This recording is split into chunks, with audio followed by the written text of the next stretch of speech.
Hey guys, চলো তোমাদের সাথে শেয়ার করি একটা what I it in a day. প্রথমেই বলে দিই, এই ভিডিও ক্লিপগুলো অনেক পুরনো, আমি একটু বেশি টাইম লাগে এডিট করতে। তো দিনটা ছিল একটা প্যাচ প্যাচে গরমের দিন, তো সেদিন তো পান্তা ভাত খেতেই হতো। তো সেদিন খেয়েছি পান্তা ভাতের সাথে আমার ফেভারিট ফ্রুট ম্যাঙ্গো। আমার পান্তা ভাতের সাথে পাকা আম খেতে আমার খুব ভালো লাগে, জানি না কাদের ভালো লাগবে কি লাগবে না, কিন্তু আমার খুব ভালো লাগে। দুপুরের দিকে খেয়েছি পটল মাখা আর কুদ্রি ভাজা আর সাথে ডাল।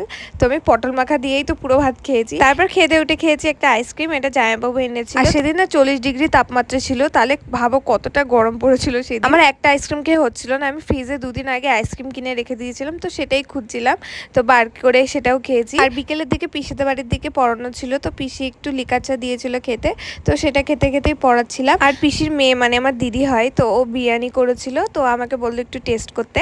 তো বিরিয়ানির মধ্যে এই গ্রিন কালারের ফুড কালারটা দিয়েছিল, তো ভালোই লাগছিল খেতে। আর এই পুচকেটা হচ্ছে আমার বৌমনির মেয়ে, তোকে একটু আদর টাদর করে চলে গেছিলাম সোজা বাড়ি।